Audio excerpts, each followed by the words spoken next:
All right. Good afternoon, everyone. Thank you so much for joining us for today's webinar, which is titled Doing More with Less, Make It Work with What You've Got. And this is part 1 of part 2, and part 2 is next week. Today's webinar is hosted by the NYSCASA, the New York State Coalition Against Sexual Assault, and the New York State Campus Consent Consortium. My name is Michelle Carroll, and I am the Director of Campus Projects with the New York State Coalition Against Sexual Assault, and I manage the Consortium program for NYSCASA. So before we get started, I'd just like to give you a little brief overview of what the Consortium does. So we have a listserv of over 500 professionals in New York and nationwide who are addressing college sexual assault in their communities. We also have specific working groups and listservs for Title IX coordinators, campus advocates, law enforcement, and students. If you're interested in joining any of our working groups or you'd like to be added to the full listserv, please send me an email. And my email is here, mcarroll@nyscasa.org, and I'd be happy to help you out. I'm specifically looking for recommendations for amazing student activists. So if you have a student activist that you've been working with and you think they would benefit from connecting with students across the state on issues of college sexual violence, please give me an email and facilitate that introduction. All right. So just to give you a taste also of what we usually send out through the listserv, I'm going to send in the chat box a new resource that just came out today titled Addressing Alcohol's Role in Campus Sexual Assault, a toolkit by and for prevention specialists. Although I've only just begun digging into this resource, I'm really excited with some of the conclusions and recommendations that I've read, so I encourage everyone to read it if you have a moment. All right, so before I introduce our speaker for the day, I would like to just run through 2 polls very quickly. So the first poll, I'm asking you to identify what your role is. Are you a rape crisis center advocate? Are you a Title IX coordinator? Are you a member of law enforcement? Are you a university administrator in some other capacity? Or are you something else completely? So please make a choice. And once I see that most of us, if not all, have made a choice, I'll move on to the next poll.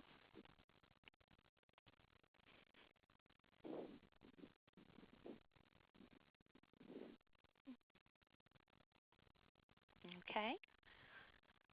I'm still waiting for about 10 people to put in their responses, so I'll give it another few seconds.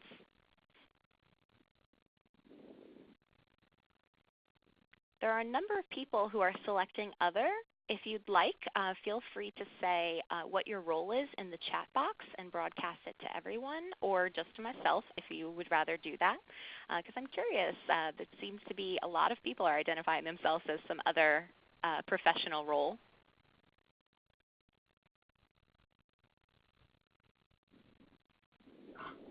Okay, wow, we have a student leader. Welcome. All right.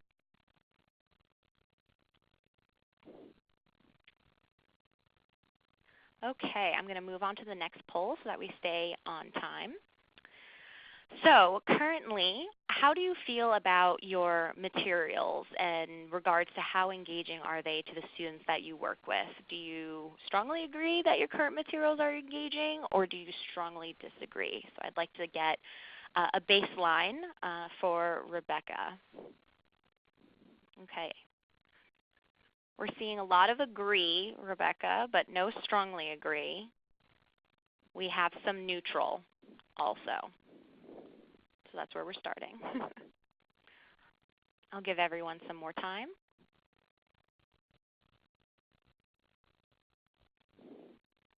All right.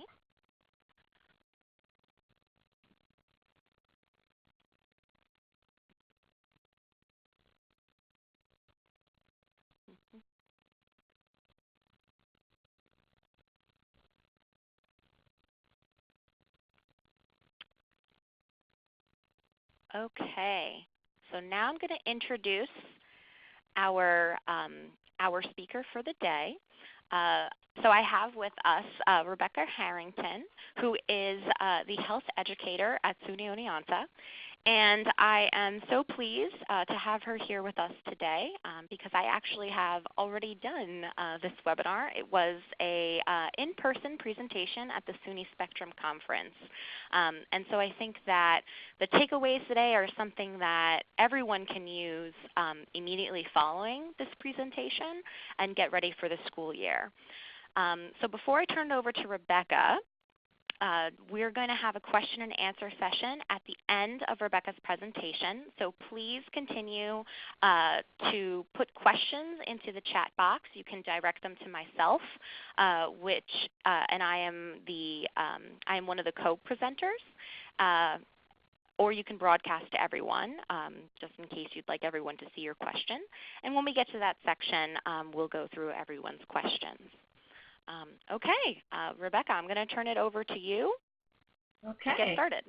Sounds good. So as Michelle mentioned, I did this initially as a post-con, and I had broken it down into 4 sections. So you'll get parts 1 and 2 today. So we're going to start today with looking at some broader theories of just kind of different places where we can look at to, I feel like this is one of those places where this is an issue that we need to work together collaboratively to make social change. And if I don't care what field of study it comes from, if it's going to help me, I'm willing to read it and look at it. And so I'm hoping we'll have some opportunities today to maybe plant some seeds and get some ideas for you all. So in terms of looking at theories, there's a couple of places where, and I always like to start with the question of why me, why was I the person to kind of start to put all this stuff together, things that maybe are not included in the general space of public health degrees or the standard series of educational classes that we might take to get to the current positions that we're in.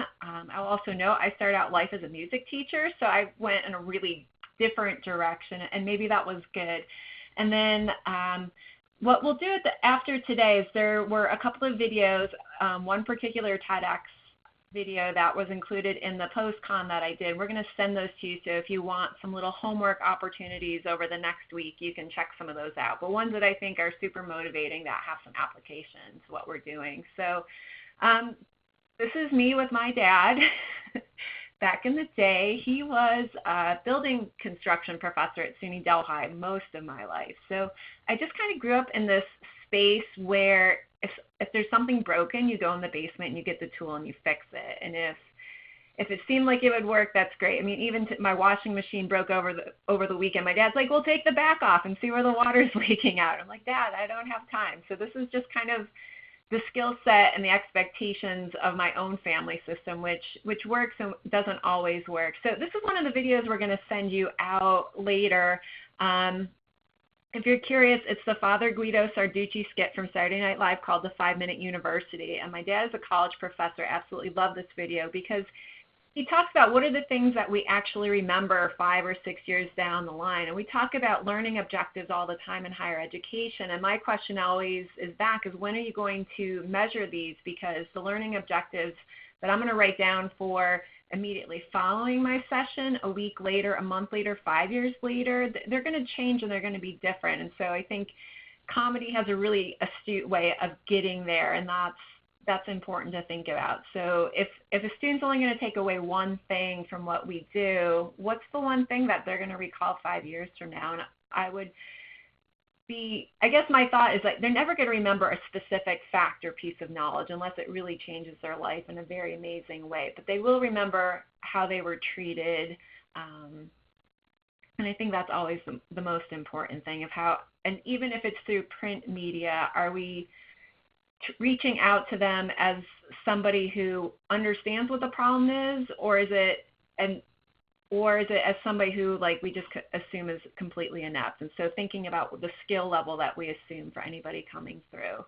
I think another lesson I learned from my dad is don't be afraid of new technology. As a construction professor in the late 70s or early 80s, Lotus 1-2-3 was the forerunner to Excel.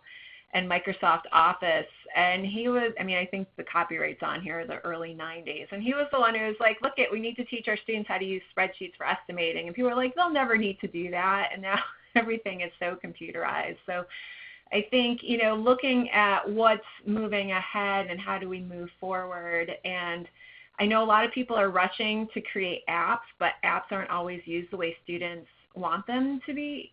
We want students to engage with technology, or they see it as something that older people are making for them and they don't want to engage in that. So before you spend money on apps, there are software programs that can create websites that work very much like apps, and maybe those are software package skills that you want to think about picking up. And let's see. And then, and again, like I said with my dad, if you can't find what you want, are you willing to fix it yourself? If you can find something but it's a box of parts, can you get the tool and fix it? And beginning to think about things in that way. I just spent a good part of my summer vacation building some furniture for my office. Our building was redone and I never got what I wanted. And I said, you know what, I'm just going to make what I want. And I think it was one of those things of like, I just decided one day I could build furniture, and I built furniture. So just set your mindset to like, I can do this. I just need to grow the skill and it'll work. And sometimes it's the wants versus needs. I love this There I Fixed It site online where you can see all these interesting hacks that people come up with to make things work. But, the hose is a shower. This is going to work for a while. This is going to solve a problem for a short term. So when we're thinking about what we're doing, how long do we need the solution to work for? And I think in higher education, often it is very short. Content is coming out constantly. The way we work with students comes out constantly. And I think anybody who's spent, I've been on campus now, this will be my 15th year, there's a shift. Every so many years we experience a really drastic shift with the way students think and work and interact with us. And so we can't assume that what worked last year is going to work in forever. So we have to be willing to adapt and move it forward. So, this would be a good one to kind of maybe have a personal thought in, but I think it's really valuable to think about the influences in your life that do affect your day-to-day job that maybe have nothing to do with your career. But there are a lot of people who have probably built and strengthened your own personal skill set, and I think creating that space to honor that is really important. So send a thank you card to somebody out of the blue. That'll be one of your homeworks. So looking at some of the grounding theories in my practice of how I'm designing stuff to move forward, and I think one of the ones I still deal with all the time is kind of this holistic versus traditional health promotion. And I know not everybody likes the term holistic very much, but I think, Mr. Mackey is a great example. But and I'll just rest here for a second and you guys can kind of go through and you'll have access to it. And this is a chart that comes from the book, The Spirit and Science of Holistic Health, and by John Robison and Karen Carrier. And John is an amazing speaker. You can YouTube him and he'll talk a lot about this and some of how Western medicine evolved into how it did and how some of our thought patterns go. But for me, what I have found, and I'll just touch on this here, is a lot of times I have students, I'm at SUNY Oneonta, we have a large communication major, and we often have students who are tasked with building some kind of health campaign for a class, and they get so excited and they build something and then they bring it to me. And it's very much these fear tactics that fall into traditional health promotion. So I think for me, it's the motivation line, which is the third row down. In traditional health promotion, we use fear as the reason for change. And in holistic health promotion, it's happiness is the reason to create change. And if you think about like the alcohol industry or the auto industry, and you think about some of those commercials that are on TV, they show the consumer experiencing happiness by going with their product. And I think we have to think about the same thing, because when we're marketing, well, we're not marketing to sell a product, we're marketing to sell a behavior change or a shift in thinking. And we want that person to think happiness because we're humans and we tend to go in those directions. So this is a chart I refer to all the time when I'm working with students who want to help, or if I have people that are like, oh, we just need to do, like I just got the traditional beginning of year email of like, oh, can we bring the crash drunk driving car to campus? I'm like, No, it doesn't. We have lots of solid research to say that that doesn't change behavior. And it's hard because we also have to remember that in terms of the brain science and the brain research, the way we process things about fear and motivation for change is very different with an adult brain versus the young adult brain that hasn't completely matured yet. So those are little things to think about. So here's kind of, the car industry, alcohol industry. So we make decisions, just human behavior, about how we think that decision is going to affect our future feelings. So, the Jose Cuervo ad here is selling a pretty strong human emotional feeling. It's sexy, they're happy, they're young, they're fit. There's a lot of things connected with that Cuervo ad. And then with the car crash, there's immediate gut response when we see those things. If I consume this beverage, will a bad thing happen? No, that's not what Cuervo is selling in that ad right now. We're not connecting those two things at all. And yet Cuervo could easily have shown that, I got home safe because I only had a little bit of Cuervo. So thinking a little bit about that. And so where have I applied that here at SUNY Oneonta is thinking about that health, and I remember very clearly one of my first years here having a student, she's like, we should just use sex to sell everything. And we kind of had like a laugh about it, but the poster on the right with the nice melons was a very early foray into that. And we made one for each different food group. And the students had a good laugh with it, and we threw some good education in there. And it was still when Austin Powers was a very resonating thing on college campuses. And so we had some good laughs about that. But it really kind of showed that we could be playful and we could be fun and we could get some really positive attention there.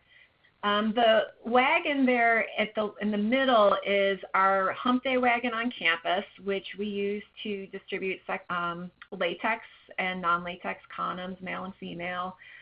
We also have a variety of other stickers and buttons and little tchotchkes that go out every Wednesday on campus. So I have a student group that volunteers and they pull my wagon around campus on Wednesday for Hump Day, far enough ahead of the weekend so we can be talking about that. But I think, making the connection between creating a very open conversation about what healthy sex looks like is a really important part of the sexual violence continuum. If we can talk about what healthy conversation looks like, and certainly STD and birth control are things that we need to talk about, and that's part of the healthy conversation, we can start to kind of chip away at like, okay, well, if we can have this conversation, then we can also clearly begin to define and delineate out what the unhealthy stuff looks like. And then the little turns out I'm pretty awesome sober image. That's a t-shirt that we printed. We're in the Northeast United States, and St. Patrick's Day is our drinking holiday of choice for students. And so just kind of getting in there and being a little bit playful. That was also in glow-in-the-dark ink so that the students who still wanted to go out that night but maybe didn't plan on getting super drunk could have a little bit of fun. And so we do t-shirt days a couple times a semester, and we emblaze them with some kind of message. And we recruit students to wear those on those days. This quote from Eric Duplessis, The Branded Mind, it's a pretty thick book, but also a really good read. There's this whole area called where neuropsychology is applied to marketing, and I would say that this guy is one of the kind of early foundational books in that area.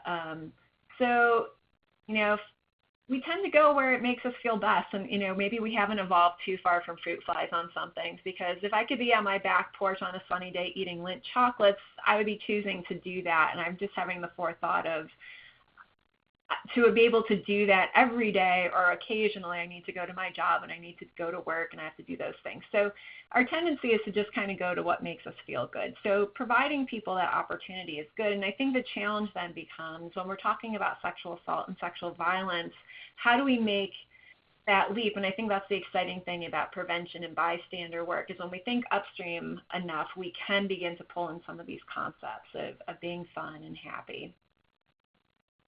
I love squirrels. They are my spirit animal. I think that's, if I get to come back in another form, in another life, that's what I'm choosing, because they seem to always be having fun. So this is my brief look at some cognitive psychology stuff. There is a great book called The Organized Mind. He writes about all kinds of stuff. We're going to look at that in the next slide. But I tend to go around through life of saying there's two parts of my brain. There's squirrel brain and executive brain, and they're kind of competing all the time. Coffee helps executive brain win some mornings, but also accepting that sometimes you're going to be in squirrel brain. And sometimes when you're in squirrel brain is when you can have really awesome bursts of creativity. So don't be upset when you're in squirrel brain, but just love it. So in The Organized Mind, Daniel Levitin talks about this eat the frog philosophy. And if you're an Orange is the New Black viewer, they actually made a mention of this concept in season 6, which just got released a few weeks ago. So the eat the frog philosophy is get the hard stuff out of the way first because it makes everything else easier. So identifying where your strengths and your skills are and setting out your days so that you do the stuff that's in your week set earlier in the day. But I think this applies to students too, and we're thinking about when maybe we're doing longer workshops and how we're asking them to connect with us is creating those, thinking about like, let's just get the hard stuff out of the way first, and then we're going to move on and do the fun stuff. I think another really interesting thing and this is a book that is still, I think it's been on my bedside table for a few years. Like I pick it up and I put it down, I pick it up and I put it down, and it's really, really thick. Daniel Kahneman won the Nobel Prize in economics. His thinking is really deep and it's really amazing, and it just explains how your brain works. And he had I'm blanking on his co-author's name, but they did tons and tons of studies that look at biases and heuristics. Brains like simple things. Brains are very conservative in their energy. They are the organ in your body that utilizes the biggest percentage of calories. It takes a lot of energy to run your brain. So when it has an opportunity to do something in a very simple way, it will take that. So these two, the availability heuristic is one of those things is like, oh, I'll just pay attention to what's easily available, right? So again, I think that kind of connects back to we kind of go with fear tactic health education because that's what we were exposed to the most. I grew up in the 80s. Drugs are bad. Just say no. We tend to get stuck in those loops of what we've experienced.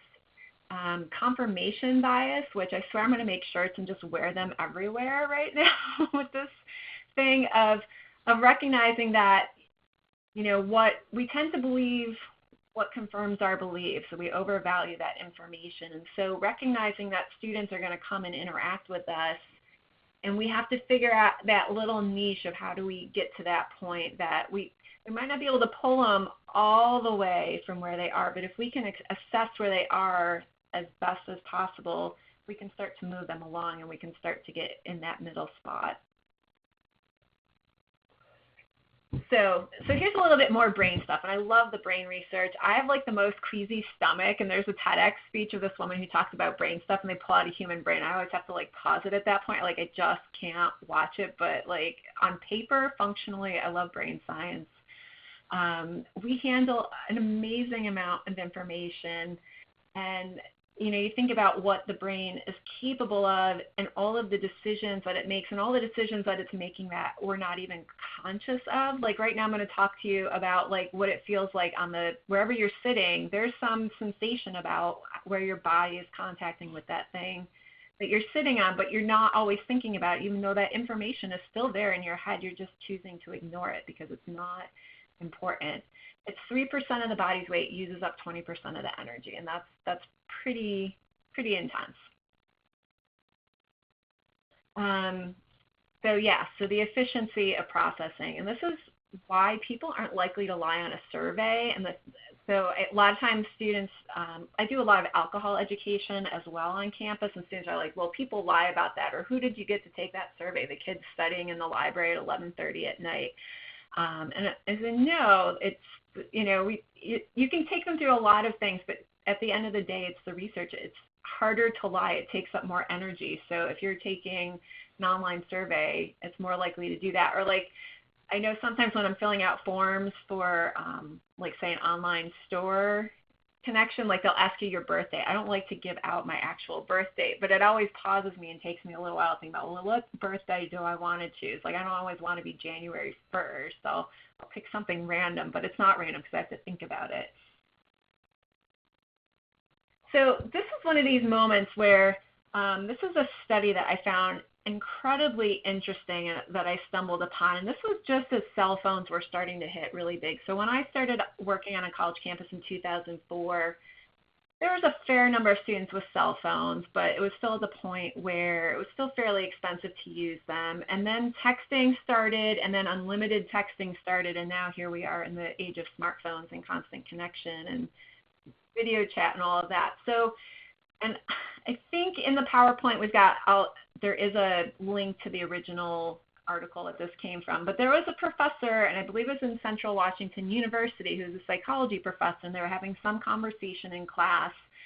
And there just randomly happened to be a student in that class who had a clown outfit and a unicycle. This is not the same student. This is just a random Google search for that kind of an image. But they put him out on the quad of the campus, and they set the rest of the students in this Psych 100 class at various points around the quad, and they interviewed students as they walked across the quad, and they asked them, did you see anything unusual in the quad today? And if they were listening to music or walking alone, 32% of them could say without any extra prompting that they'd seen a clown on a unicycle. 60% could recall if they were walking with a friend, but if they were talking on a cell phone, only 8% of them saw the clown on the unicycle. Now, there's a lot of random weirdness that happens on a college campus, and that's fair, but this is fairly different even by college standards.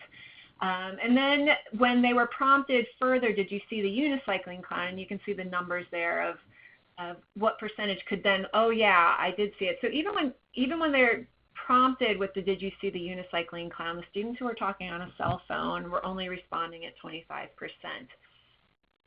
So, and this was interesting because prior to that, so that Nice Melons poster that I had, those posters were out before the days of smartphones and unlimited texting. And so when I first got to campus and started my practice as a health educator on a college campus, we did tons and tons of really silly, fun posters, but we found that students weren't looking at posters as much anymore. And so thinking about what are we going to do to kind of cut through that fog, and how do you get through students when they've got this phone in front of them that's really going to eat up their brain.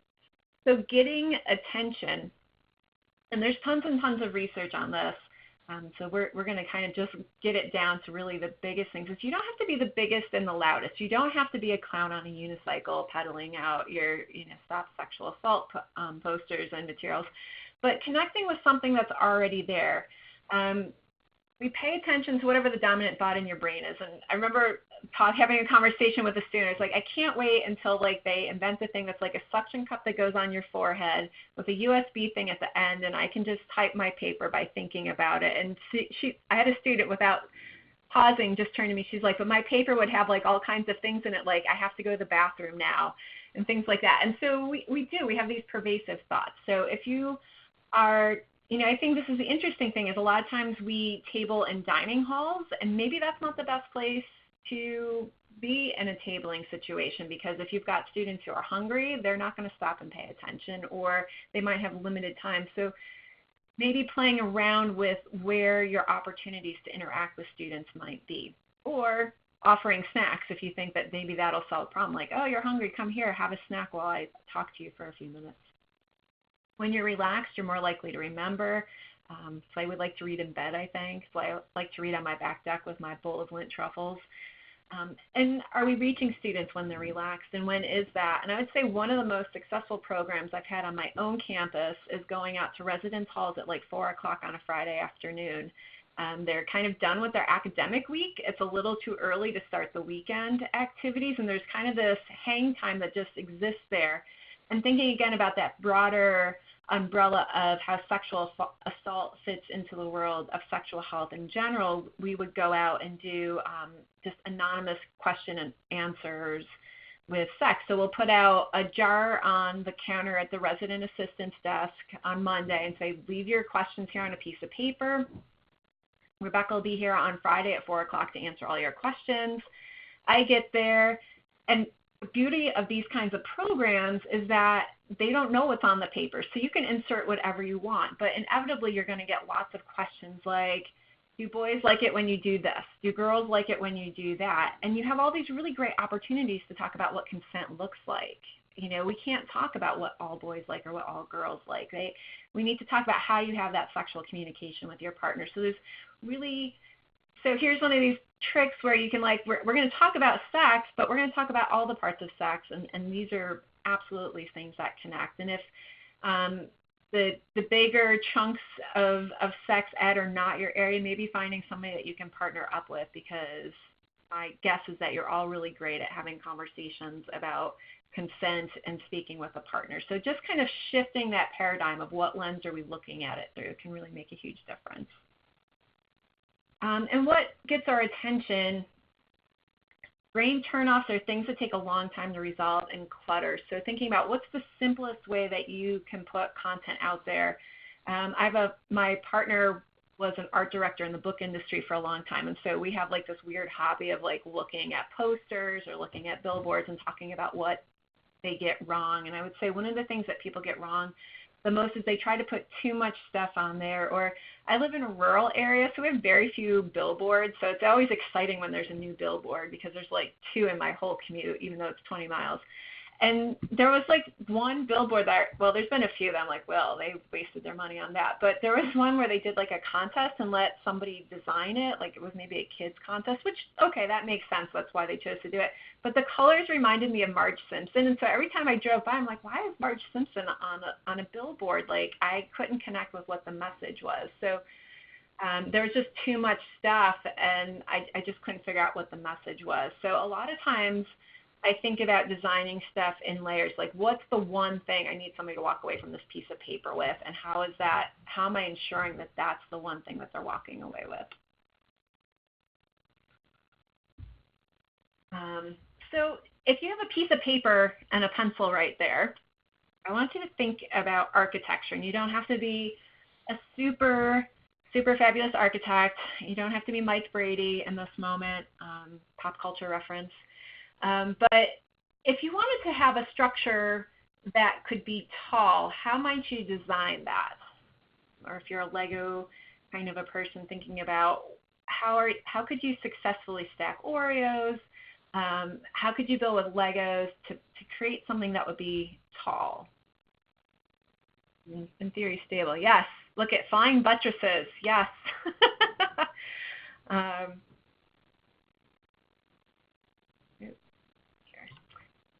Navigational error. So sometimes we have to think structurally about how we're going to connect things together. So do we have a foundation that we can build on that's really strong? Are we connecting?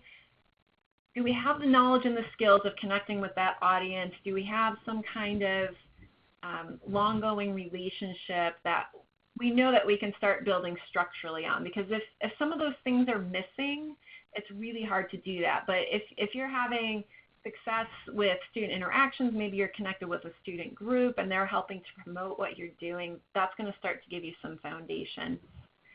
Sometimes our only choice is to think like that wall over there, where we're just solid walls with some fill in the middle, and that's what we're given, and that's how we can build. So just go with what you know works, and you can eventually get up there. But I think elegant design is also a good long-term strategy, and I think sometimes elegant design isn't something you realize that you're into until you're a couple years into it, and you see how you can begin to scaffold that approach.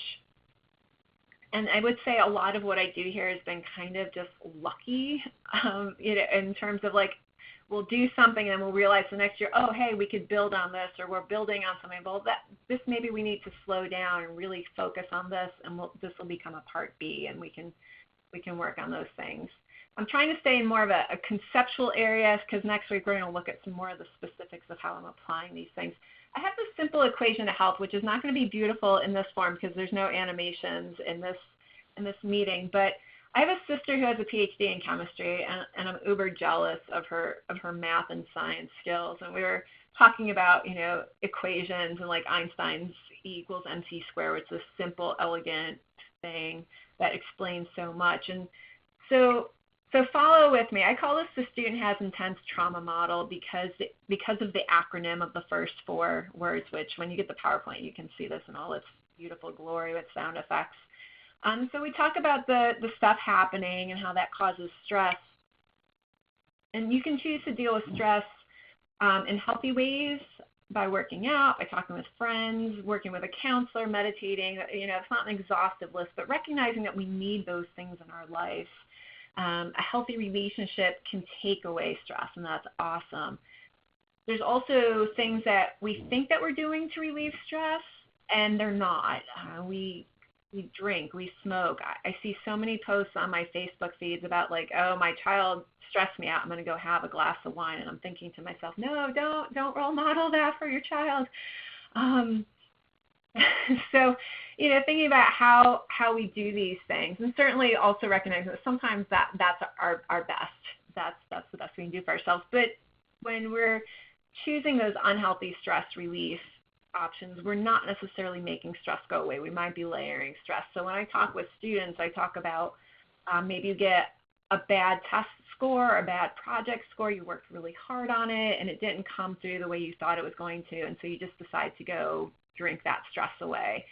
And so now you've got an emotional stress of that test score, and you have a physical stress on your body. And as you layer stresses onto your body, you lower your immunity, and there's a whole cascade of responses that your body goes through. And so prevention is one of the ways that we can look at keeping stress low in the first place, or as low as possible. So I think I try to challenge myself to make this slide be the first of every presentation I do, and I am a general health educator, so I'm covering a lot of different things. But I think it's important to lay that out for students, to give them something to hang their hats on. Like, you are a whole human being, and the choices you make in your sex life absolutely affect all of the other parts of your life. Choosing, I guess, like in that place of if you're dealing with, I'm not sure if what happened to me last night was sexual assault or not, when a lot of your energy is left in that space of like, I just don't know, and I don't know what to do with that, it impacts so many other things. So to be able to talk to students about like, this is the bigger picture here. Having an abusive partner keeps you in this stress mode. It's going to affect a greater and greater portion of your life. And they're not always ready to hear that message, but I think those are the ones where we can start layering out. And I think those are the ones that also the friends hear as well. Stages of change is my favorite theory of all time. I hang everything on the stages of change. I think also I chose this cartoon because I feel a lot of people are stuck in this in their workplace. Like, we want you to come up with a new idea for something, and then you come up with this really fabulous new idea, and they're like, well, it's kind of too new. So I think those are kind of like the extremes of stages of change. But for those of you who are not as familiar with that theory, and it came from Prochaska and DiClemente, who were looking at studying smoking cessation, and really what we can do is apply this to behavior change. So I tend to use sexual health for students when I'm talking about with them. It's like, it's not even on my radar that this is a problem. Oh, I know I should use a condom, but, I'm probably okay. I've only had sex once or twice. How bad could it be? In preparation is like, I know I can get free condoms at Planned Parenthood, and I have a window of time on Thursday when my parents aren't home and they won't miss me that I could go get them. And then here it is Thursday and my parents are gone and I can go do this. And recognizing that some maintenance is, there's some confidence in there. There's also within this model the thought that, you can fall off the wagon, especially with smoking cessation. We know that it takes 7 to 9 times. I think interestingly enough, when you look at the domestic violence research, it often takes women 7 to 9 times to leave their partner for good. And I think that's an interesting thing, that there's some parallel in those two very different health areas. So what's going on with our brains that we have to repeat something a certain number of times before we can make that permanent change. But being able to offer that to students, this can often be a good way for talking to students about, why is my friend still with their abusive partner? We can help them through some of those things.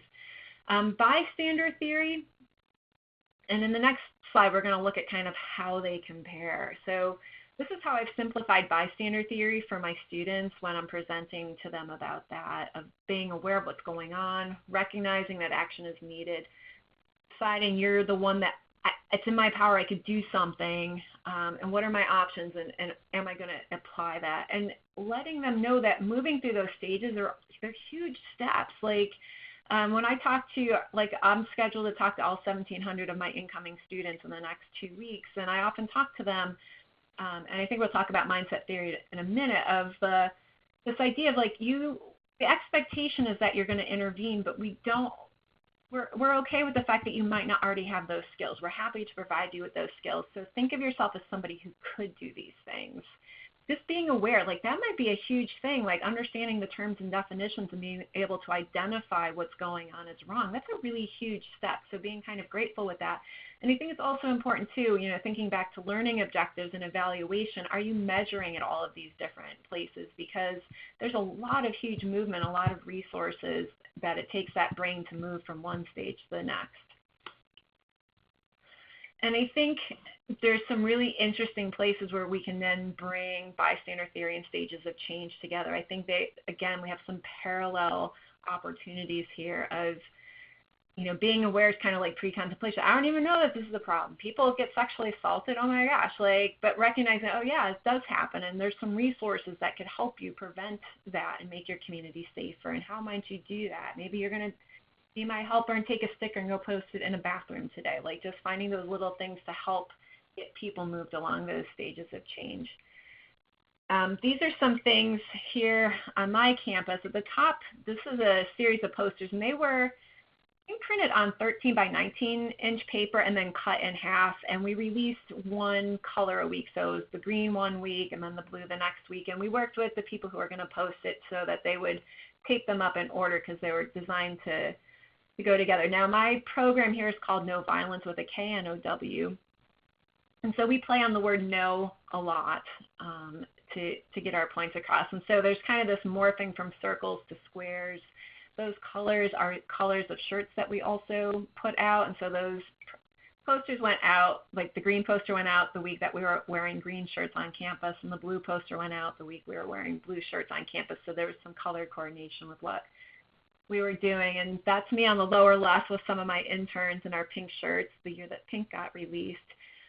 But these invested a lot of money into doing t-shirts, and that's a whole other webinar, because I have if you see the red thing behind my left shoulder, I have a t-shirt press in my office, and we make t-shirts right here because I found it was a cheaper way to get more shirts faster.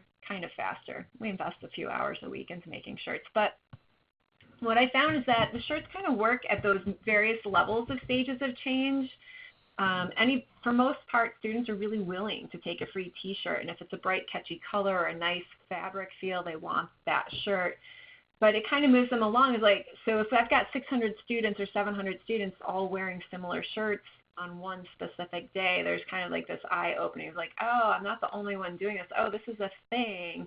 And for students who maybe have some understanding that sexual violence is a bad thing and there should be people who do something to stop it, and you give them a t-shirt and you say, thank you for wearing this shirt today, this really helps, then there's this aha moment that clicks with them of like, oh, like I can do that. And there's some concepts within the marketing world of making your inside your outside. No Shave November is a really excellent example of that playing out. Is, why are people not shaving in November? Well, they're doing it for testicular cancer awareness or some other, cause. And so getting people to make visible what their inside feelings are is really huge. And so I hand out tons of buttons on campus because they're very cheap and easy to make. And if I see a student with a button on their backpack, I say thank you to them and say this is what makes a difference. So I do think I have this analogy of, and again, in the Northeast, like every winter, like the rock heaves up, the ground heaves up with more rocks, and you have your garden, and you pick out all the big rocks every spring.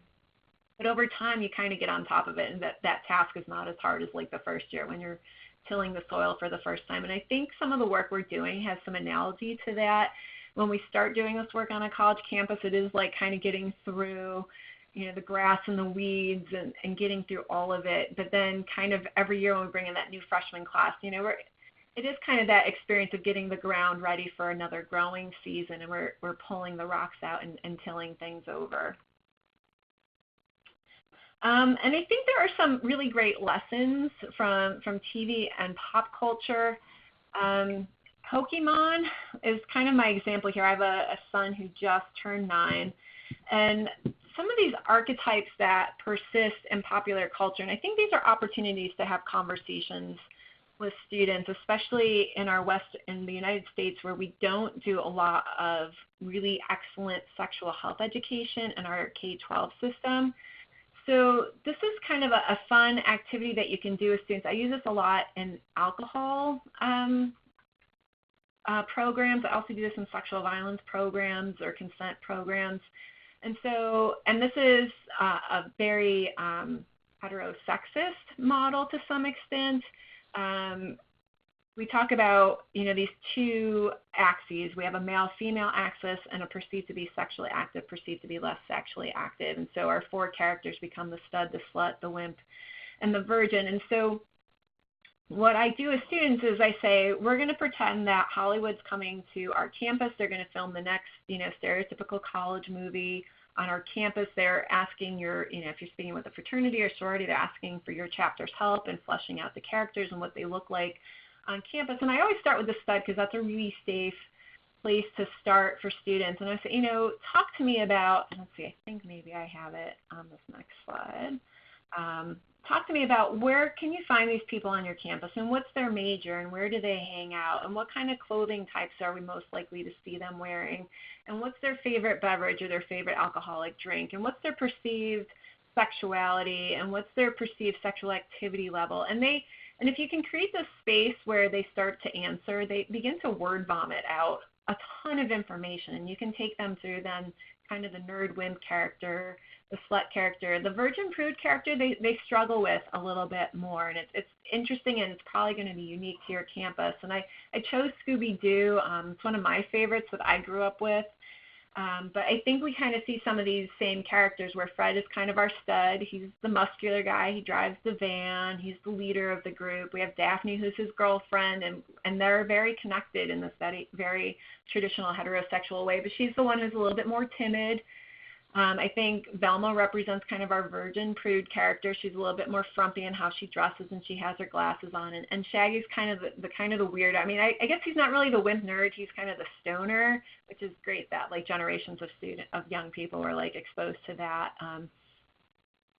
But I think there's these archetypes exist in children's cartoons. They existed in our cartoons, and they existed in my son's Pokemon cartoon. And so where I kind of flip it on students after we talk about this in a presentation form and they've given me all these information, I'm like, okay, so you're at the party and there's probably going to be a lot of people at this party that you don't know very well. And so odds are good that we're just going to throw them in. And I don't tend not to use archetype with students. I'll talk about maybe categories or baskets. But if you see somebody that you've thrown into the stud basket having a very intimate conversation with somebody that you would throw into the slut basket, and it seems like it's getting intense in a sexual way, are you as likely to intervene as if you saw that stud character doing that same behavior with somebody you would put in the virgin prude category?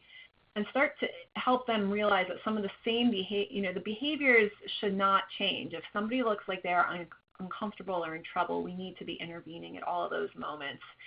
And if we would be ready and willing, if a virgin prude character came to us saying, I need help, I was just sexually assaulted, are we ready and able to respond to the slut if she comes to us in the same way? What if it's the stud who comes to us with that message? Are we prepared and ready? So it kind of flips things for students, and it's a real eye-opening moment, but it's a really simple activity to throw in there. So you're connecting them with what they've got and what they know. They have all this knowledge, but you're just kind of delivering it in a different way to them.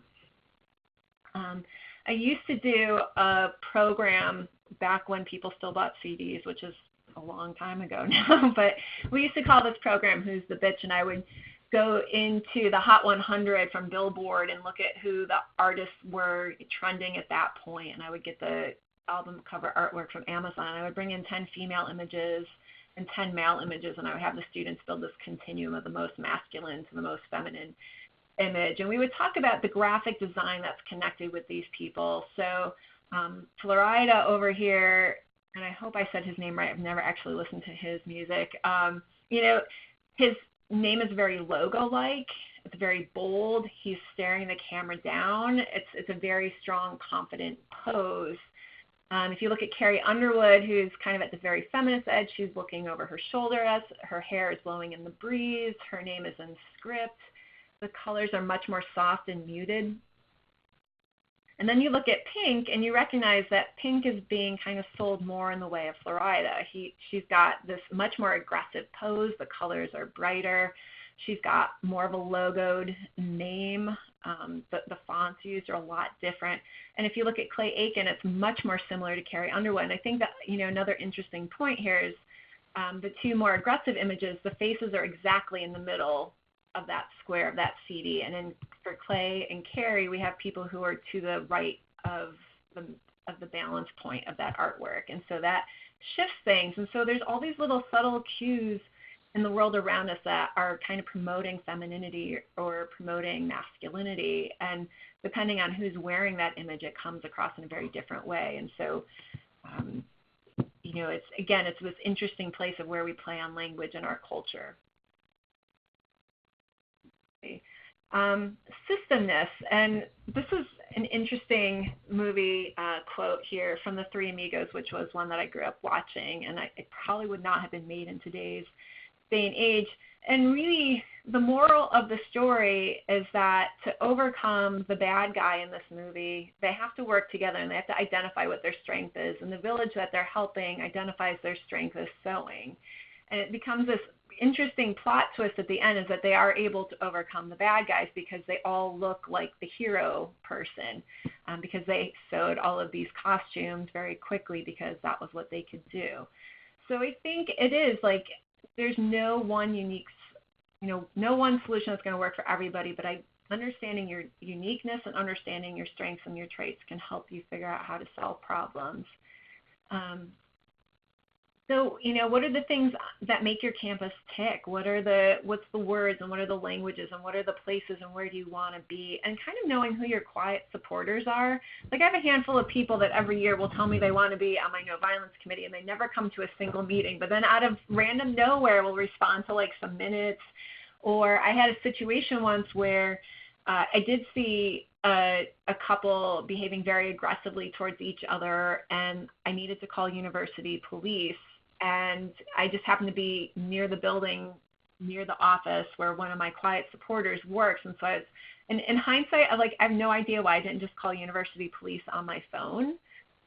But in that panic moment of I must do something, where can I find a safe place to call university police? I went to that person's office. So, those little things that all kind of come together, and you're like, in hindsight, it all kind of makes sense. But one of the things I spend a lot of money on are pens. And so just I have a list of faculty that I will send a dozen pens with my program information on every year, because I know that they will hand them out to students, and that's a huge help. So, and letting them know that I appreciate that help. So this is a video I'm going to challenge you guys to watch this week. I think it's one of the best TEDx ones. It's one of my favorites. If you want a hump day wagon on your campus, this is the video you're going to need to show people, and this is how she kind of draws the connections with all those things. And then I think, recognizing that humor and critical thinking go together. This is a Graph Jam is a really fun website if you're looking for interesting things. It's definitely nerd humor here, but sometimes you can find some fun slides to throw into a presentation. And I think, again, finding places where you can stop and laugh along the way is a great way to, again, keeping that brain in the relaxed state is going to help you in the longer sessions that you might be teaching.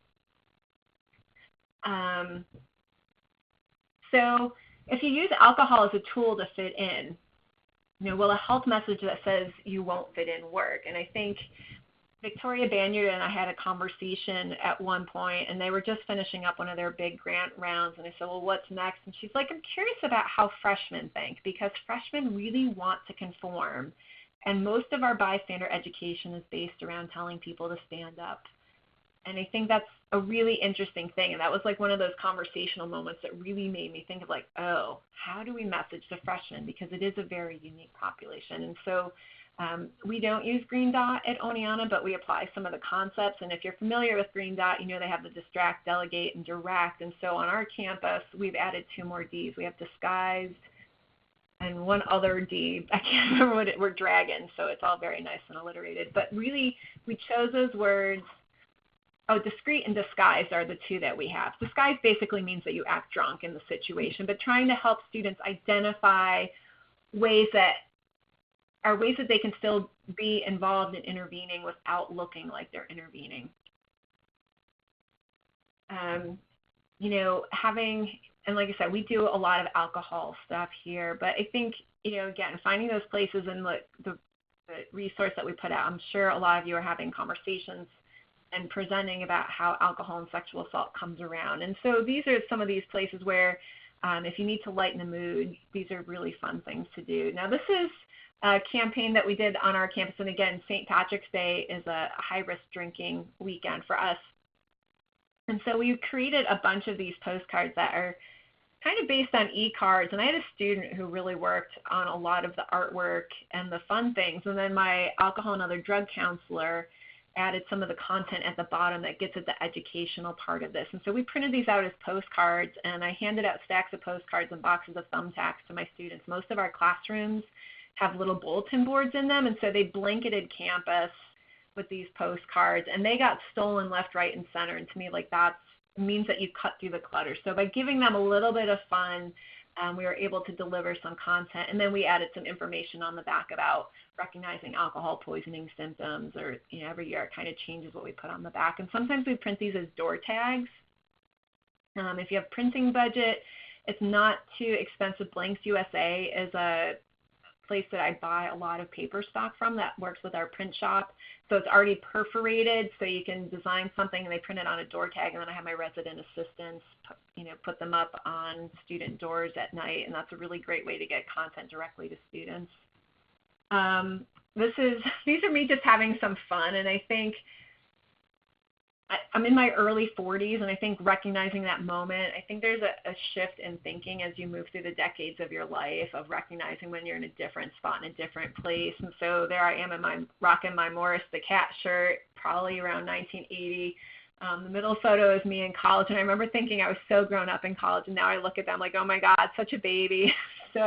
And then the picture of my partner and I with McDonald's McPick, which my then 7-year-old son refused to be a part of because he knew it was too embarrassing to do. So I think recognizing where we are in our life development and just, kind of checking that at the door makes a huge difference. So how are we doing on time, Michelle? Can you hear me? Mm-hmm. Awesome. Yeah, so it's actually 2. So we do want to have some time for question and answer, so maybe 15 or a little bit more. I mean, we still have part 2 next week, so we might be able to merge things together. Well, we'll get through what we can get through today, and then I'll go for 15 more minutes here. So let's look at what the marketers know. I think this is a really excellent thing. Students love Trojan condoms, and nobody really connects it with the history part. So this is a really great study that I stumbled upon a bunch of years ago that really was the shift in thinking and really how I stumbled into the neuropsych marketing step. There was a study done, and it was by the University of Minnesota, and they were very anonymous about how they wrote about the location. I assume this took place at the Mall of America, and they asked women to carry one of 3 store bags, an empty store bag. They were offered a Victoria's Secrets bag, a limited tube bag, and I forget one other one. And the other 2 were just, they wanted people to choose Victoria's Secrets. That was really what the study was. And they found that even carrying around an empty Victoria's Secret bag made some people feel more glamorous and feminine and good looking. Some of these attributes that we would put with Victoria's Secrets.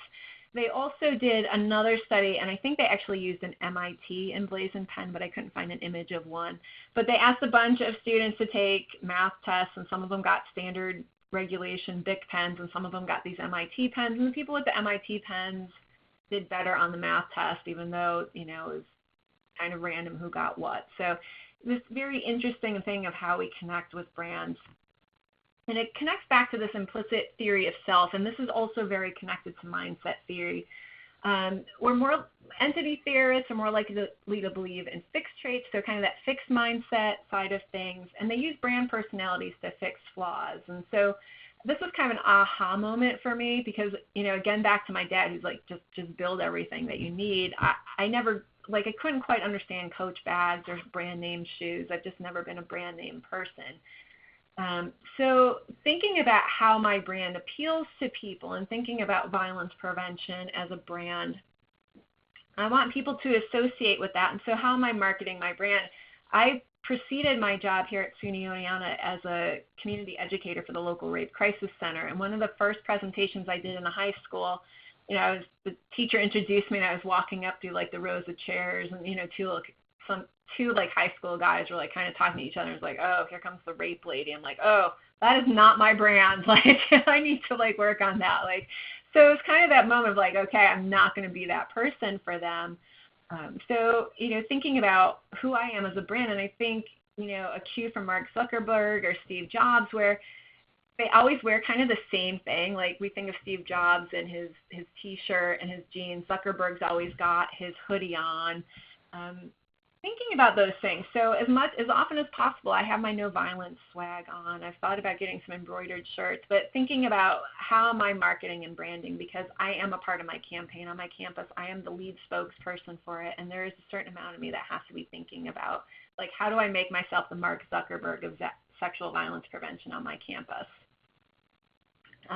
I'll leave you guys to go back and do this. You might already know what side of the vote you are based on my comment about Coach bags or how you connect with brands. And it doesn't matter who you are, like you're all valuable human beings, but I think it is interesting because if you tend to fall at one side of the spectrum or the other, it might be eye-opening to think that the other end of the spectrum is also out there. And so, yeah, it's mindset theory in disguise. And so growth mindset are the people who are really willing to dig into the challenge. Students who will sign up for really tough class, but like, yeah, I worked my butt off and I got a B. It was awesome. And then there's like the students who are like, who's the easy A? Because I need an A to make myself feel good about myself. So in terms of like, say you're building a workshop or something, creating a situation so that you can guarantee that a student's going to feel good coming out of that workshop, recognizing what the mindset of the people are within your workshop might help you design it. Let's see. I keep wanting to click on the picture of the slide instead of actually hitting the arrow forward. So how does mindset affect health decisions? And so here's one of my former students here. So this is the message that I'm giving to my incoming students. We know not everyone comes here ready to interview, but we do expect that everyone comes here ready to learn and get better. Like wherever your skill is, that's cool, but let's move that forward, and that's the important part. That's the valuable trait that we're looking for in our students. And so, speaking to wherever you are in the stages of change, we're ready to take you on that ride with us. So let's go into branding theory a little bit. So kind of my Mark Zuckerberg, Steve Jobs thing. And this was a really great example of how Apple used branding to talk about their stuff. So it's very strategic. It's deciding what characteristics and values and attributes are coming with you. So brand isn't really, it's a very conceptual thing, but it's setting me apart from my competitors. So in this ad that ran, it was probably 10 years ago now, but the Mac is a very cool, chill dude, and the PC is a little overdressed and a little nerdy and just a little bit different in how he behaves. Brand personality gives us some human characteristics. So my prevention program is fun and it's engaging, and everybody's got a role to play. And if you don't know what your role is, you're going to come to me and I'm going to be able to tell you what it is. If you work in the print shop and you're not sure how it works, I'm going to come over there and tell you, like, hey, I need your help to make these things. And sometimes it's at the last minute, and you could really be a huge supporter by helping make this end. Coca-Cola totally designed our Western image of Santa Claus. Brand personality can be really enduring. It can be long-lasting. There's some really great research around people choosing Coke over Pepsi. Not that they like how Coke tastes better than Pepsi, but they have this connection, this long-running personality, family connection with Coke. So here's the crash car thing. That is, if the only messages that we're giving to students are the places where they're screwing up, where they're not good enough, where they're going to get hurt, those are places where they turn off to those messages. So thinking, again, maybe we're getting a little redundant in how we're thinking about some of these things. But it all kind of connects back to your brand. Your brand's got to be fun and exciting and maybe a little bit sexy.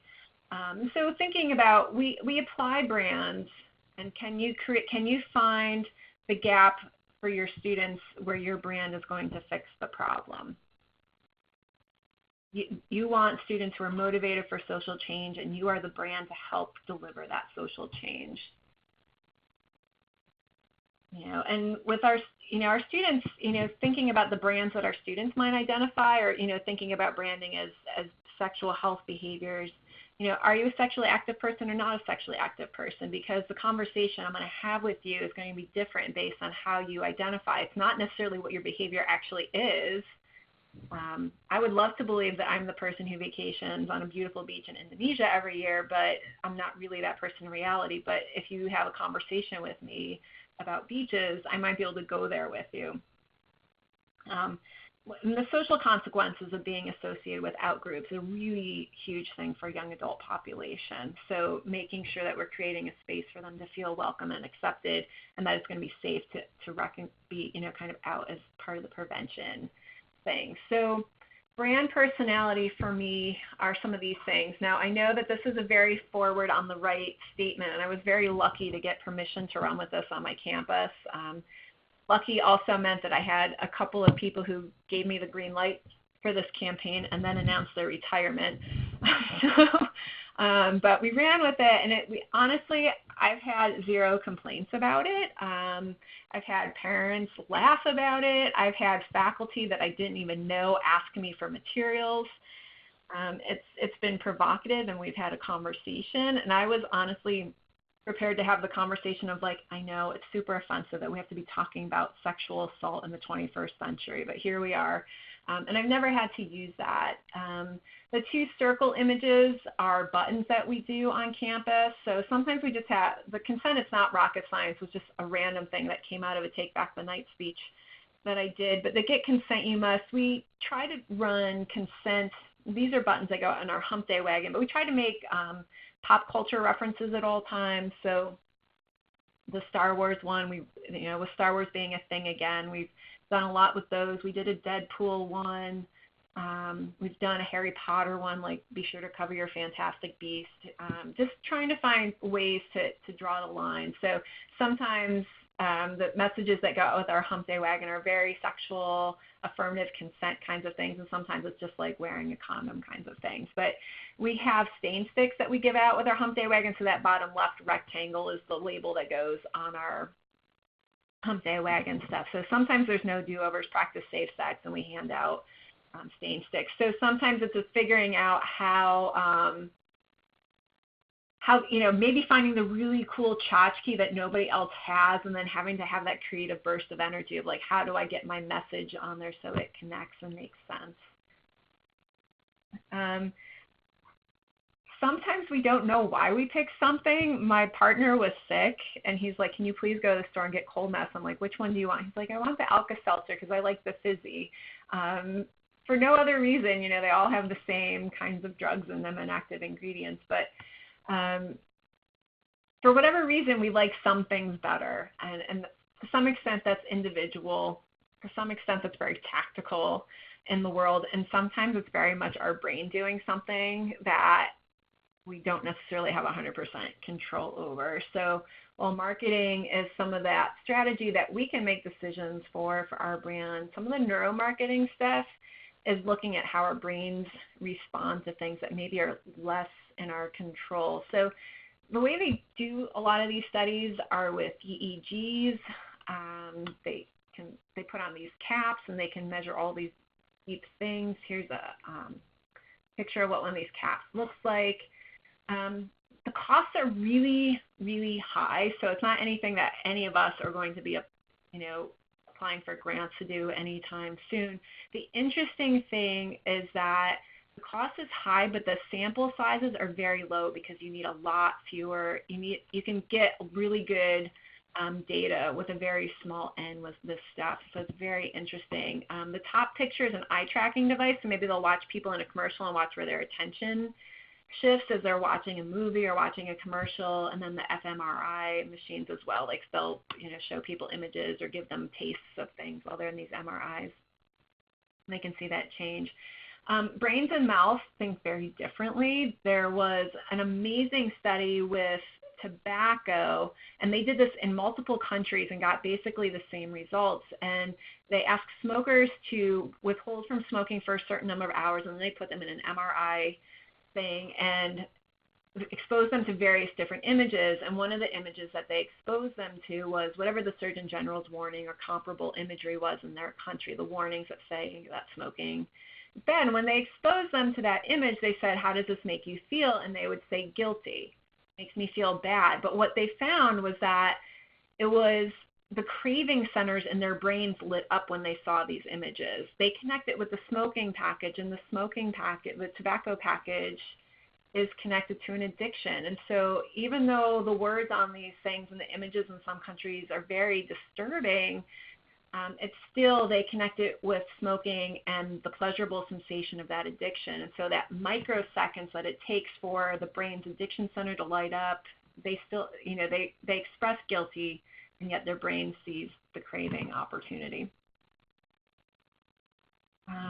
So that's what that one was. The American Idol one, and this is one that they did with some eye tracking stuff too. There were three main advertisers when American Idol was in its heyday. It was Coke, Ford, and I believe Singular was one of the cell phone companies.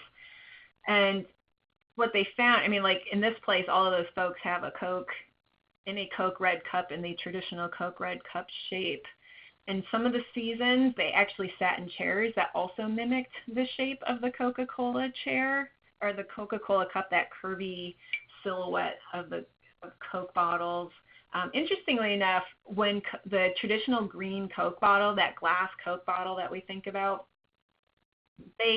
Coke very early in the century challenged glass makers to design a bottle to hold their product that would be recognizable even when it was broken. And that's how that Coke bottle got designed. That was the thinking. So it was a very early part of this, even before they had any of this technology to recognize that. This is going to be another homework thing. This is about the Dove ad, and you can challenge yourself. Here's the Pepsi challenge again. They put those people in the MRI, asked them to choose whether they like Pepsi or Coke better. Most of them chose Pepsi, and they could do that based on where the brain lit up. But they were told they had chosen Coke. And it's this really interesting, great research article. And again, the link is in there if you want some little bonus knowledge. But what they found is that Coke changes the brain activity, and it kind of connects with the memory portion of your brain. And so while it was kind of a 50-50 split on how people prefer Coke and Pepsi, Coke has way more, a greater percentage of the market share. And they think that that's related much more because people are going with a memory of Coke. And like I said, that image of Santa Claus is very connected with the Coke brand. So, and I think we don't even have to talk about a brand name here. We have an image that totally connects with a brand that needs not to be mentioned with our Clydesdales. So I think another interesting thing here, and you probably all experience this, is like kind of the Rolodex of your brain. Like you get asked a question, you don't know, like the person, you're like, I know that person, but I can't remember their name. You know what you know sometimes faster than the actual piece of information, and that's a really kind of cool thing. But thinking about cueing so that your messages build on one another. So my choices with my no violence program are very bright colors, and it's very interesting because I find that I experience this usually a day after a t-shirt wearing days. After several hundred people are wearing bright shirts on one day, the very next day I'm very keyed into these very bright colors again. So picking a color scheme and thinking about it and making sure that you've identified something that's unique to your campus is right there. So here's some of my students in their shirts, so you can see those bright poppy colors. We mimic those colors with our buttons. We invest a lot of money into shirts and pens. There's something called the cost per impression. So how long do people keep the things that you hand out? And they are more likely to hold on to shirts and pens longer than anything else. So you're going to get more cost per impression. So although I was also watching a webinar from another place, and the person talked about the research around coffee sleeves. They said the average coffee sleeve, those little things that you can put on when your coffee is hot, will be seen by 7 different people. So that's an interesting thing too. So, and those are fairly cheap things. So thinking about how far is that message going? How deep is it traveling? The shirt has 344 impressions per month. If I get a student to wear a shirt, they're obviously doing that. All the people that that person sees in a day are going to have that impression, but the other places where you pick up impressions are when you do laundry, when you fold your clothes and put it away a day or two later, when you brush by that shirt to get for the one that you want to wear that day. So every time there's some kind of minimal contact, you're pinging, so that, you know, thinking it back to like, how do you resonate with something that's already there? If I've gotten them to connect with a shirt and they know why they chose to wear that shirt, they know why they signed up to wear that shirt, they're having that little bit of their brain kind of dinged every single time that they're coming into contact with it, even if they're choosing not to wear it. There's certainly a lot of cisgender brain research on these things. Male brains and female brains do look at things differently. Women have more emotional responses in stressful situations. Men go more to the fight or flight sooner rather than later. Women actually, with the anticipating uncertain rewards, women have a different point in their menstrual cycle about how they experience things. So again, this is, you know, hopefully I'm just encouraging you to go start digging through and reading some of these books because of them being fun. And there's all kinds of little interesting things. So here's a place where, again, we'll return to Jose Cuervo, who obviously reads their brain research. You know, 2 different tequila product ads, in a very different setting. I can't remember which magazines I ripped these out of, but one was definitely a male-oriented magazine and one was definitely a female-oriented magazine.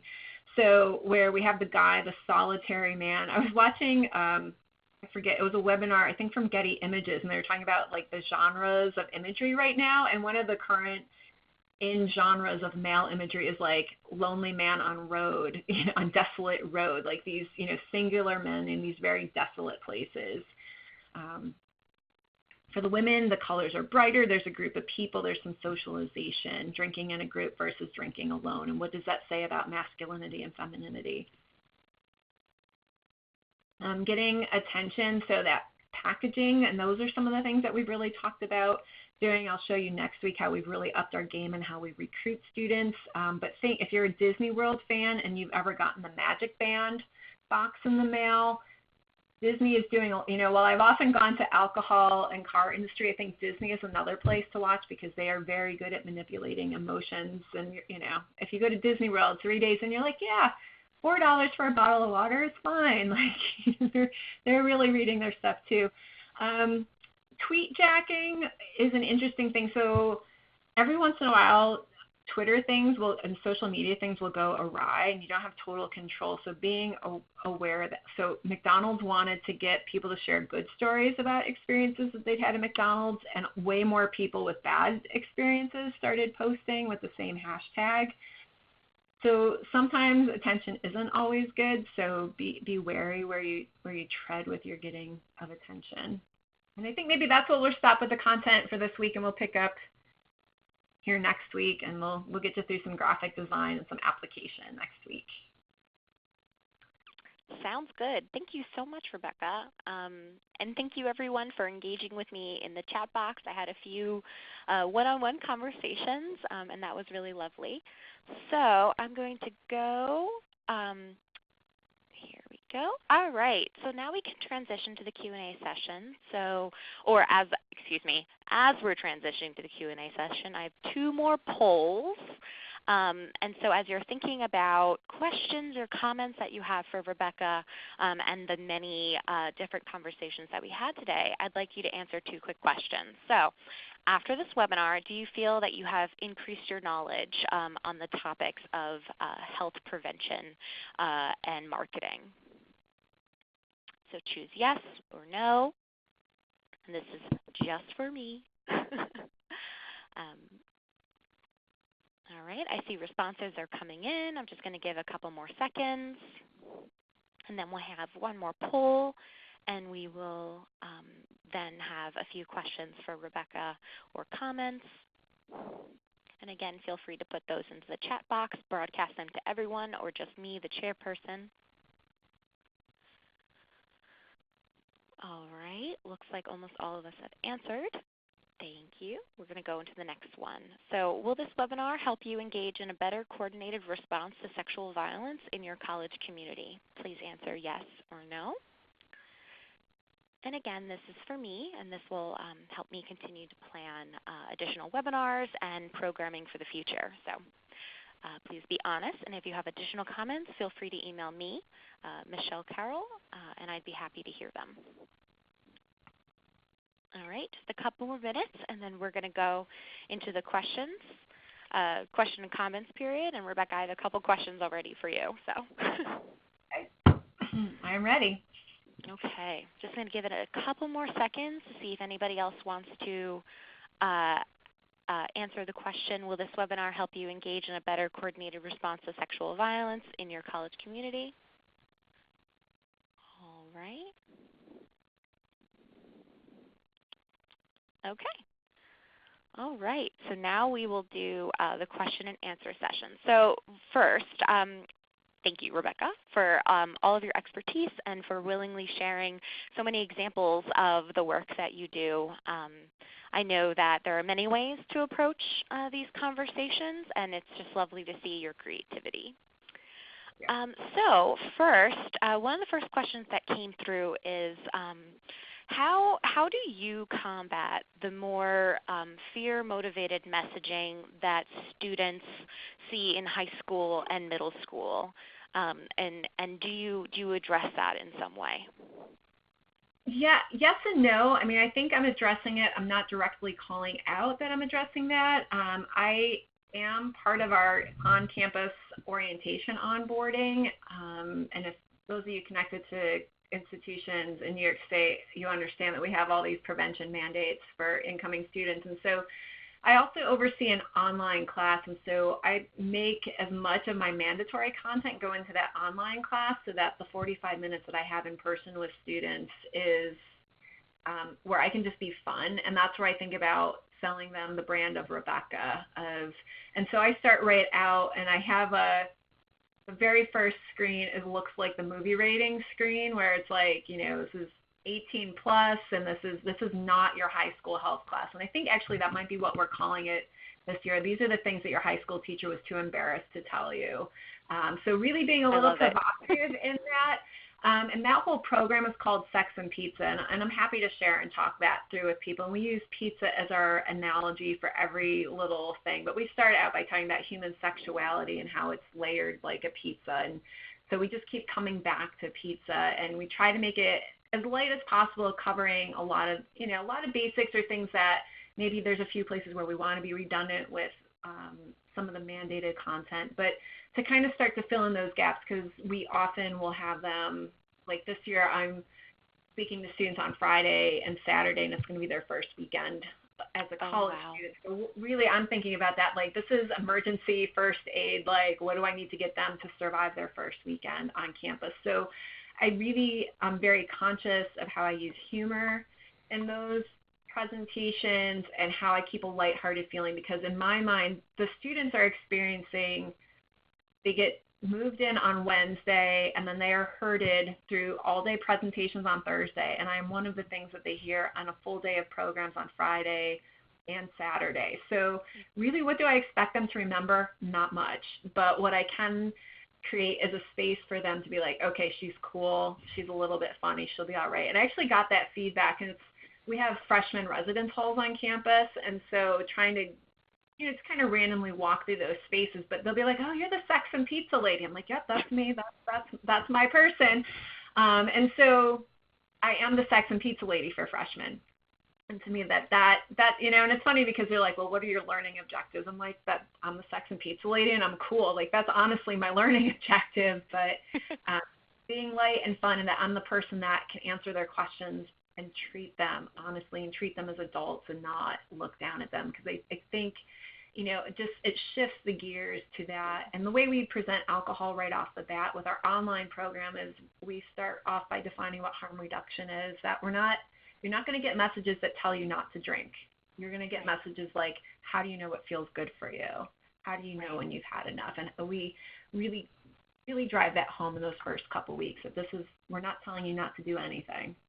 We want to help you make good, healthy, safe decisions. And my supervisor, who's the director of counseling, she's like, you can be safe and have fun. They're not like opposing dynamics. And sometimes maybe we do need to just put that out. We're not telling you to not have fun. We want you to have fun, but that you can have fun and safe together. Like, wow, mind blowing. So. My first weekend in college, for our alcohol awareness session, they handed us gendered cards, which I'm sure you've seen before, Rebecca, with your weight and then how much you can drink. And I'm telling you, that first night out, everybody had them and was consulting them to see, okay, how, these are how many drinks I need to have a good time, or to get really blackout like you're supposed to in college. So it completely backfired. Was not useful. And so if anyone's interested in the mandatory online module that Rebecca mentioned, it's the SUNY Spark module, and I believe SUNY is offering that back end for free to any college or university, even outside of New York. So if you're interested in that, shoot me an email and I'll get you in contact with the tech folks and the people that you need to get in contact with to make it happen for your campus. So the next question I have, Rebecca, is from someone who's new to their prevention education job, and they said that they're overwhelmed with the amount of things that need to happen before the school year starts. But what are the one or two activities should they prioritize so that they can start off with a strong brand? Sure. And I would say, like, when I do that orientation program, I have one slide at the end that says, these are the things that the school wants you to know. There's a Bill of Rights. There's an affirmative consent definition. There's these handful of things. And it's kind of like, I feel like that's probably all they're going to retain anyway, even if we'd gone into the minutiae detail at that point. One of the activities I do in that program, so if you do have face time with students, and this is kind of back to the pizza analogies, is I ask students to turn to the person next to them and ask them to order a pizza together. And I put up a generic pizza menu on the screen. And they just kind of get off and running. And so I'll say, okay, I'll start asking the pairs or the triads of, like, what's the pizza that you're getting? What's the pizza that you're getting? What's the pizza that you're getting? What's one of the questions you ask? What's one of the first questions you ask? And then I'd be like, that's affirmative consent. You know how to get affirmative consent. If you can order a pizza with somebody, you can negotiate sex with them. You already have that skill. So again, that building off of something they already have. And that can take you 5 minutes. And I think it's a very eye-opening opportunity for the students of, like, these are the questions. And then sometimes I'll point them to the Scarletine resource where it has the yes, no, maybe lists of sex. And I challenge them, like, if you think you know everything about sex, you don't know everything about sex. Like, there's stuff here that you've never heard of before. And then, hopefully they will take out their phones and program it and check it out. So I think it's that you don't need to have a lot of time. I think there's a lot of panic about how we get all of that content to students when truthfully they're not going to absorb it. And I think, one of the things that we go back and forth with the online education is people are like, well, they're just clicking through it. Well, if I have 500 students in a lecture hall, not all of them are 100% engaged with what I'm saying. Like, I'm not always 100% engaged when I'm in a lecture hall with 500 people. That's how it works. So I think small snippets are fine. I would say if you're feeling overwhelmed, that's totally normal, but, finding the things that you're capable of doing. I think getting out on campus and just having that table and being present, and you're going to find a few students, if you're employed by a college campus or employed in the communities, kind of go through and look at what your student groups are, reaching out to student associations that maybe keep the list of all the funded student activity groups on campus and saying, all right, psychology club, that might be a place where I could find some student support, a women's or a feminist group, gender and sexuality resource centers, going through the list and maybe identifying 10 groups of students that might have some connection to your issue for one reason or another, and finding them to help spread your message.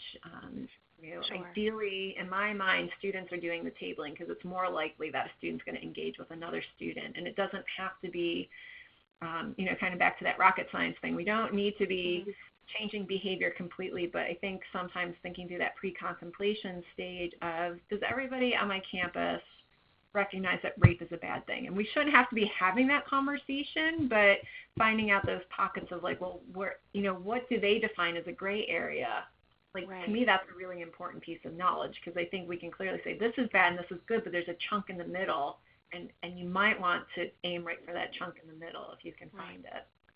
So really starting at those basic foundational levels, I think that's great advice. And I'm so glad you brought up tabling. I know we're going to talk about that next week, and I'm very excited for that conversation because here in New York, tabling is a really big part of orientation activities, especially for Rape Crisis Center advocates. And I know everyone is interested in new ideas to put into rotation. When I was a college student and an activist, we did this whole program around condom roses for Valentine's Day. So we made like roses with out of condoms, and people just loved them. So I know I'm very excited for additional ideas. So we're actually at 2:30. And so that's all the time that we have today. So I wanted to thank you, Rebecca, again for sharing your expertise, and thank everyone who logged on and who had conversations with me. Again, as Rebecca mentioned, you're going to get an email with the PowerPoint as well as additional videos. And maybe, Rebecca, you wouldn't mind sending the pizza and consent work, because I think that could be really exciting and a great brainstorm activity for especially our newer prevention educators who are really just getting started on building their brand. And again, we have part 2 next week, the 14th at 1 p.m. And again, that section will be recorded as well. And so that's about it. Thanks again, Rebecca, and we'll talk to you again next week. Great. Thank you, everyone.